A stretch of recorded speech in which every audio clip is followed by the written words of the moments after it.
एक टॉपिक शुरू किया था, तुगलक वंश, और इसका टाइम पीरियड रहता है 1320 से 1414 ईस्वी तक। और हमने इसके शासक के बारे में पढ़ भी लिया था, जिसका नाम है ग्यासुद्दीन तुगलक। ग्यासुद्दीन तुगलक, और इनका टाइम पीरियड था 1320 से 1325 तक। अब जो इसका अगला शासक है उसका नाम है जोना खान। जोना खान या मोहम्मद बिन तुगलक। अब जिनका टाइम पीरियड है 1325 से 1351 तक। तो आज हम पढ़ते हैं मोहम्मद बिन तुगलक के बारे में। और ये बहुत ही इंटरेस्टिंग व्यक्ति था, जिसको बोलते हैं डेडली कॉम्बिनेशन जो था वो इसके साथ था। क्योंकि आप देखोगे कि इसको क्या बोला जाता है, सबसे पहले अभागा और आदर्शवादी। देखो है ना डेडली कॉम्बिनेशन। एक तरफ बोलते हैं इसको अभागा और दूसरी तरफ बोलते हैं इसको आदर्शवादी। एक तरफ इसको बोलते हैं बुद्धिमान और दूसरी तरफ बोलते हैं मूर्ख शासक। एक तरफ तो बुद्धिमान बोल रहे हैं, दूसरी तरफ बोल रहे हैं मूर्ख शासक। और सर्वाधिक क्षेत्र विस्तार भी इसी के टाइम में हुआ। सर्वाधिक क्षेत्र विस्तार भी इसी के टाइम में हुआ, और सर्वाधिक विद्रोह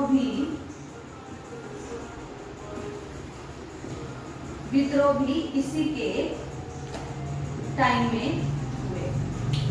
तो है ना ये बहुत इंटरेस्टिंग, क्योंकि आप यहाँ पे जो मैंने लिखा यहीं से आप अंदाजा लगा सकते हो कि एक तरफ अभागा, एक तरफ आदर्शवादी, एक तरफ इसको बुद्धिमान बोल रहे हैं और दूसरी तरफ इसको क्या मूर्ख शासक भी बोल रहे हैं। ऐसा क्यों, ये आगे हम इसके बारे में पढ़ेंगे तब पता लगेगा। लेकिन ये ऐसा व्यक्ति था जिसके बारे में पढ़ने में बहुत मजा आता है।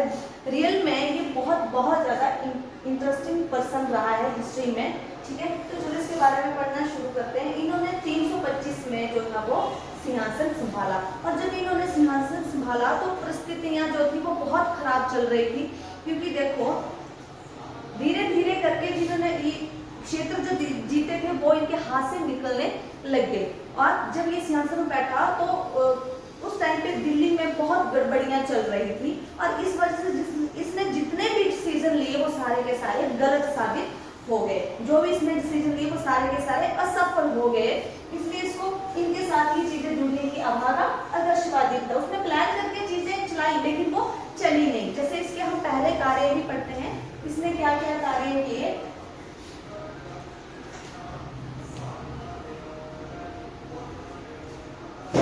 सबसे पहले देखो इसने जो इसके कार्य जो है वो इम्पोर्टेंट है। सबसे पहले जो न्याय व्यवस्था थी, जो न्याय व्यवस्था थी उससे इसने उलेमा को दूर रखा। उलेमा कौन होते हैं, धर्मशास्त्री जिसको बोल सकते हैं, धर्म का ज्ञान देने वाले जिसको बोल सकते हैं। तो उन्होंने न्याय व्यवस्था से उलेमा को दूर कर दिया। ठीक है, दूसरा इसने क्या किया कि इसने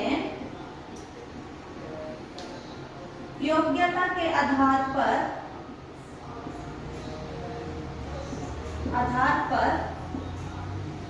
पद देने जो थे शुरू कर दिए। ठीक है, शुरू किए। अब देखो हम पीछे पढ़ते आ रहे हैं कि एक राजा का बेटा ही राजा बनेगा। ठीक है, अगर बेटा नहीं है तो दामाद राजा बनेगा, अगर दामाद नहीं है तो उसका गुलाम राजा बनेगा। हम दिल्ली सल्तनत में यही पढ़ते आए। जैसे गौरी था, उसका गुलाम, उसके बच्चे नहीं थे तो उसने अपने गुलाम को जो था साम्राज्य बांट दिया था। और जैसे जैसे उन्होंने यल्दौज को क्या दे दिया, गौर दे दिया, गजनी दे दिया, कुबाचा को उसने सिंध दे दिया, और उसके बाद जो हमारा ऐबक था उसको दिल्ली और आसपास के क्षेत्र दे दिए। तो क्या था, एक वंश चला हुआ था कि राजा का बेटा, बेटा नहीं तो दामाद, दामाद नहीं है तो गुलाम राजा बनेगा। लेकिन इसने क्या किया, देखो योग्यता के आधार पर पद देने शुरू कैपेबल है उसको पद दिया जाएगा। ये फर्क नहीं पड़ता था कि वो व्यक्ति कुलीन परिवार में पैदा हुआ है या नहीं, कोई व्यक्ति उच्च परिवार का है या नहीं। इसलिए क्या किया कि जो योग्य है उस पद के लिए जो योग्य है उसको ये पद मिलना चाहिए। अब इससे क्या हुआ, इसको अभागा आदर्शवादी यहाँ से भी देखो, जब इसने योग्यता के आधार पर पद देने शुरू किए तो अमीर जो थे उससे नाराज होने लगे, उलेमा वर्ग जो था उससे नाराज होने लगे, ठीक है। और इसने हिंदुओं को भी उच्च पद दिए थे, ठीक है। तो उससे क्या हो गया, लोग इससे चिढ़ने लग गए, इससे नाराज होना शुरू हो गए, ठीक है।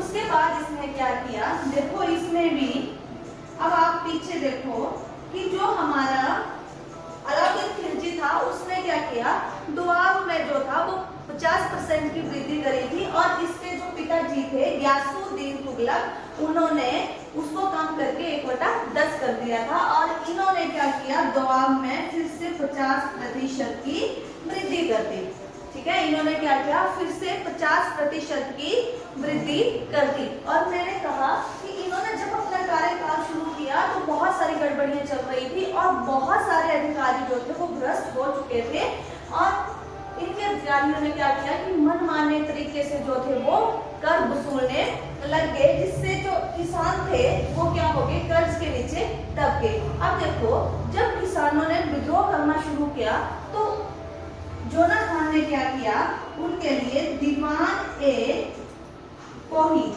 ठीक है, कृषि विभाग है ये, दीवान ए कोही एक कृषि विभाग की स्थापना की, ठीक है, कृषि विभाग की स्थापना की। और यहाँ से किसानों को जो था वो कर्ज देना शुरू कर दिया, लोन देना जो था वो शुरू कर दिया। पहले क्या किया, देखो दोआब में 50% की वृद्धि कर दी। जब किसानों ने, इनके अधिकारियों ने, भ्रष्ट अधिकारियों ने जब जबरदस्ती कर वसूलने लगे तो उन्होंने क्या किया, कृषि के सुधार के लिए दीवान ए कोही कृषि विभाग की स्थापना कर दी और कहा कि किसानों को यहाँ से कर्ज जो है वो देना शुरू कर दो, ठीक है। अब देखो इनके टाइम में जो दिल्ली था वो 24 प्रांतों में बंटा था, ठीक है, 24 प्रांतों में बंटा हुआ था दिल्ली। और प्रांत कैसे बनते थे, देखो 84 या 100 गांवों को, जो 84 या 100 गांव थे वो मिलकर क्या बनाते थे, परगना, ठीक है। आज भी यूज होता है ना परगना, जैसे पटवारी जो है वो ये वाली लैंग्वेज यूज करते हैं, परगना, ठीक है। और इस परगने को मिलकर क्या बनता था, शिख, और शिख को मिलने से बनता था आपका प्रांत। तो देखो ये 24 प्रांत थे और अब इसने हर एक प्रांत पे एक अधिकारी रख दिया टैक्स वसूल करने के लिए, और वो अधिकारी टैक्स वसूल करने के लिए जो था वो अपने ही तरीके यूज करते थे, जिससे किसान भी इसके खिलाफ हो गए। पहले देखो कि जब इसने न्याय व्यवस्था से उलेमा को हटाया तो वो इसके विरोध हो गए। जब इसने योग्यता के आधार पर पद देने शुरू किए तो अमीर जो थे, खुद वगैरह अमीर जो थे वो इससे नाराज हो गए। और बाद में जब इसने दोआब में 50% की वृद्धि करी और जब वो उसके अधिकारी जबरदस्ती लगान लेने लगे तो उसने कृषि को सुधारने के लिए दीवान ए कोही विभाग की स्थापना कर दी और उसने इसको ब्लॉक में, जो हमारा दोआब वाला एरिया है उसको ब्लॉक में बांट दिया, हर एक ब्लॉक में एक अधिकारी रख दिया। लेकिन तब तक अधिकारी जो थे वो भ्रष्ट हो चुके थे, कृषि का सुधार तो नहीं हुआ लेकिन किसान जो थे वो इसके खिलाफ हो गए। अब देखो उसके बाद इसने क्या किया,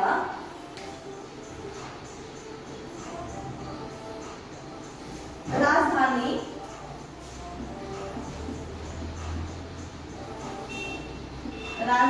परिवर्तन। देखो अब तक हमने राजधानी कहाँ पढ़ी, दिल्ली की पढ़ी और इसने अपनी राजधानी को परिवर्तित कर दिया, यानी कि चेंज कर दिया। इसने क्या बना दिया, कहाँ ले गया ये राजधानी, देवगिरी, और इसका नाम क्या रखा इसने, दौलताबाद, ठीक है। अब देखो जब इसने राजधानी देवगिरी या दौलताबाद को बनाया तो दिल्ली से सारे लोग नहीं गए, जो इसके खास व्यक्ति थे, इसके साथ सैनिक हो गए या जो इसके अपने रिश्तेदार या कोई खास व्यक्ति जो थे वो इनके साथ गए। और ये राजधानी जब परिवर्तित हुई थी तो वो गर्मियों का मौसम था, ठीक है।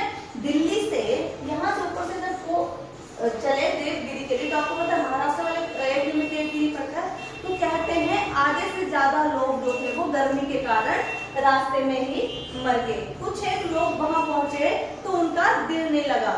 क्यों? क्योंकि देखो व्यक्ति जो होता है बहुत ही, जिसको बोलते हैं, जो घर जब बनाता है तो उसके साथ उसके इमोशनल वैल्यू जुड़ी होती है, ठीक है।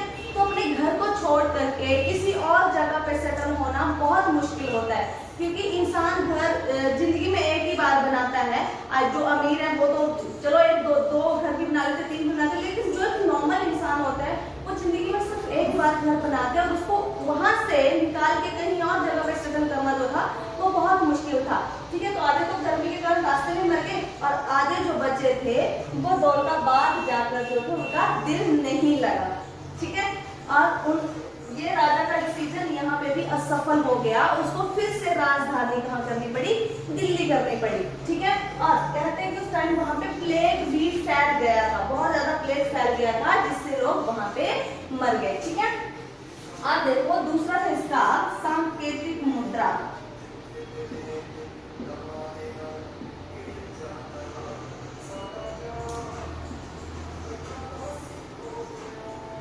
सांकेतिक मुद्रा, अब सांकेतिक मुद्रा क्या होती है? क्या होती है सांकेतिक मुद्रा? सांकेतिक मुद्रा वो होती है जो अपने अंकित मूल्य से, जिसका मूल्य जो होता है वो अंकित मूल्य से कम होता है, यानी एक ऐसी मुद्रा जिसका मूल्य अंकित मूल्य से कम होता है। एग्जाम्पल के लिए हम 1 रुपए का सिक्का लेते हैं, ठीक है। हमने 1 रुपए का सिक्का लिया, ठीक है, उसका अंकित मूल्य कितना है? 1 रुपए, ठीक है।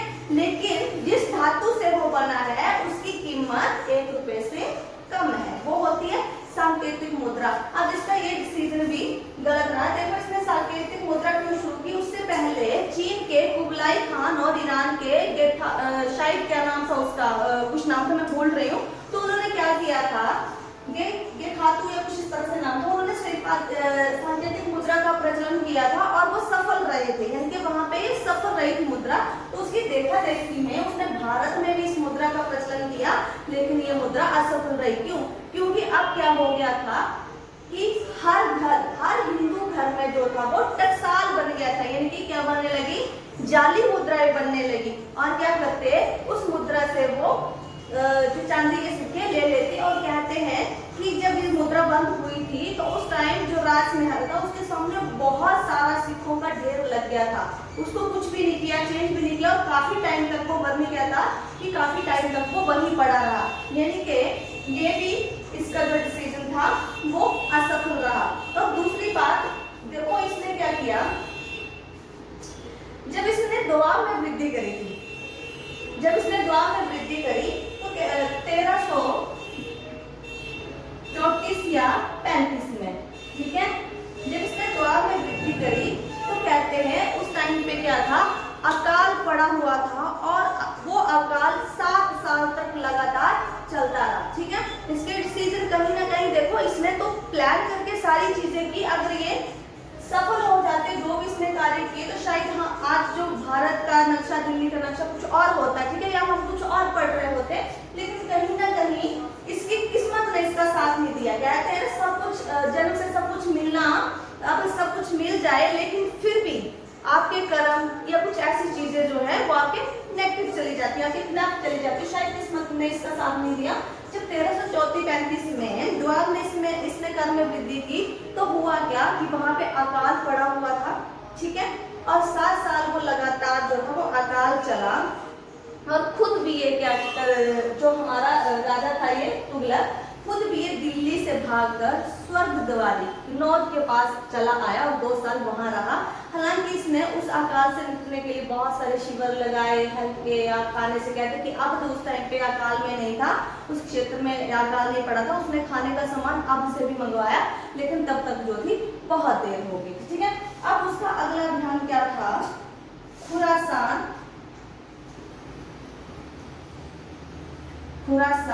अभियान। ये क्षेत्र कहाँ है, ये क्षेत्र जो है वो ईरान में है, ठीक है। अब जब इसने ईरान के खिलाफ अभियान शुरू किया तो कहते हैं वहां पे स्थितियां बहुत ही ज्यादा खराब थी और इसने वहां पे आक्रमण करने का सोचा, और जैसे इसने आक्रमण किया वहां पे स्थितियां जो थी वो नॉर्मल हो गई थी, तो ये अभियान भी उसके खिलाफ रहा। इसका अगला अभियान क्या था? कराचिल अभियान, कराचिल अभियान, ठीक है। और ये अभियान जो हिमालय क्षेत्र है उसके कुमाऊं वाले एरिया में था, ठीक है।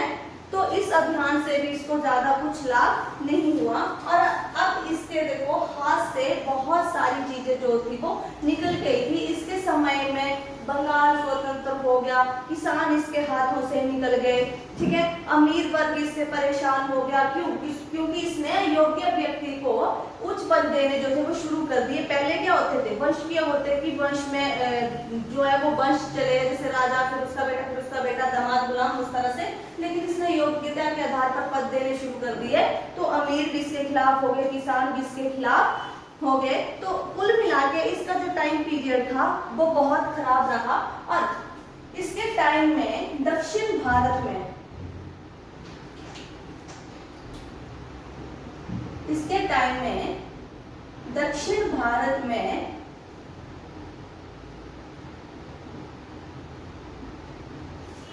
दो नए राज्यों का क्या हो गया? उद्भव हो गया, उत्पन्न हो गए। तो वो कौन थे? एक तो विजयनगर और एक था बहमन राज्य, ठीक है। ये कब आया? 1336 में। और इसकी स्थापना किसने की? हरिहर और बुक्का, ये दो भाई थे जो इसके टाइम में स्वतंत्र हो गए। देखो इसके हाथ से ये चीज भी निकल गई। और दूसरा था बहमन राज्य 1347 में, और इसकी स्थापना की थी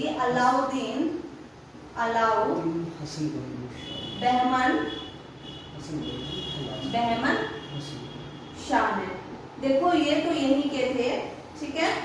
अब ये जो था अलाउद्दीन बहमन शाह जो था ये अफगानी था, और ये देवगिरी वाले एरिया में एक ब्राह्मण था गंगू, उनकी सेवा किया करता था। इसलिए कई बार इसको क्या बोलते हैं? गंगू हसन। इसको क्या बोला जाता है? गंगू हसन। ये अफगानी था और उसकी पंडित की जो था वो सेवा किया करता था, और इसी कारण इसको गंगू हसन के नाम से भी जाना जाता था। देखो बंगाल निकल गया, ये सारे इलाके निकल गए। तो कुल मिला के इसका टाइम पीरियड जो था वो बहुत ही खराब रहा, ठीक है। अब इसने क्या किया कि जो जब इसकी डेथ हुई 1351 में, जब इसकी डेथ हुई 1351 में, तो बर्नी ने कहा कि राजा को प्रजा से और प्रजा से राजा को छुट्टी मिल गई। क्या कहा बर्नी ने?